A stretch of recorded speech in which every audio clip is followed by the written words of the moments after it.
Taylor Swift has touched down in Sydney, the next glittering chapter in her colossal Eras tour, but this week, the stadium lights won't be the only thing shining bright. In a move that has sent shockwaves through the music industry, Swift has officially regained control of her entire musical legacy, purchasing the master recordings of her first 6 albums. It is, without question, a historic moment. Not just for Swift, but for every artist who has ever been told that their art didn't belong to them. In a message released on her website Friday, Swift shared the news with her fans in the most personal way possible. "All of the music I've ever made now belongs to me. Every note, every lyric, every beat she poured her soul into since she was a teenager. It's all hers now." The masters, once held by Big Machine Records, sold by Scooter Braun in a contentious deal to Shamrock Capital, are now in the hands of the woman who created them. Swift, without disclosing the price, has bought back the catalog that had once been taken from her. The deal doesn't just include the audio recordings. It covers everything: the music videos, the concert films, the cover art, the photographs, and even unreleased material that never saw daylight. All of it. For the first time in her life, Swift owns her own legacy in full. The significance of this moment isn't just legal or financial, it's deeply emotional. "I can't thank you enough," she wrote in her message to fans, "for helping to reunite me with this art that I have dedicated my life to, but have never owned until now." It's the kind of statement that stops time for a moment. For years, Swift has spoken out about the importance of artists retaining control over their own creations. Her journey began when she discovered in 2019 that her master recordings had been sold to Scooter Braun without her knowledge, let alone her consent. Braun later sold the catalog to Shamrock Capital, again without Swift's involvement. The move became one of the most hotly debated sagas in modern pop music. But Swift didn't retreat. She fought back, with her music. She began to re-record her original albums, adding Taylor's version to each title.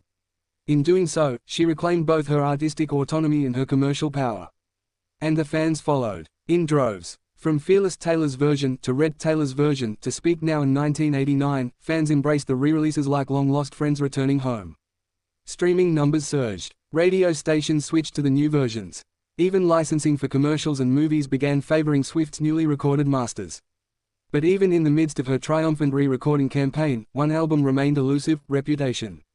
Fans have long speculated that Reputation, Taylor's version, would be the next to drop.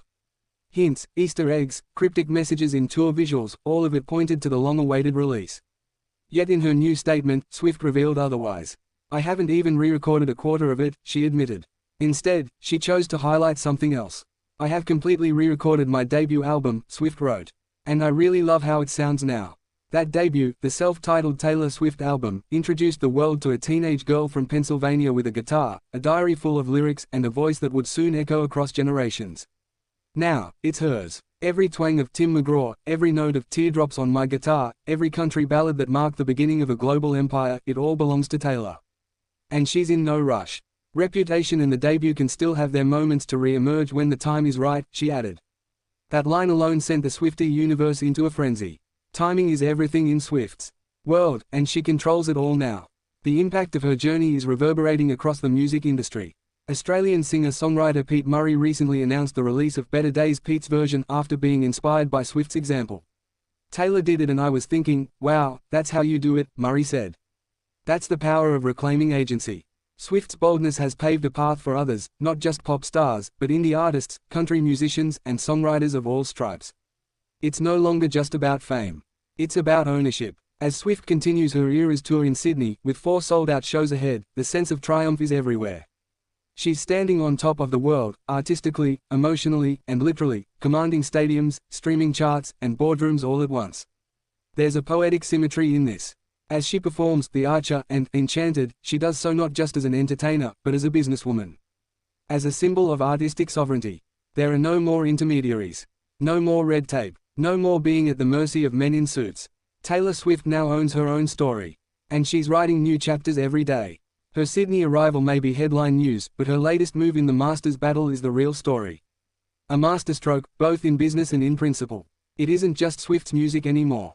It's Swift's empire. From Nashville to New York, from Melbourne to Barangaroo, one thing is now undeniable. This is Taylor's version of success. And she's playing it loud.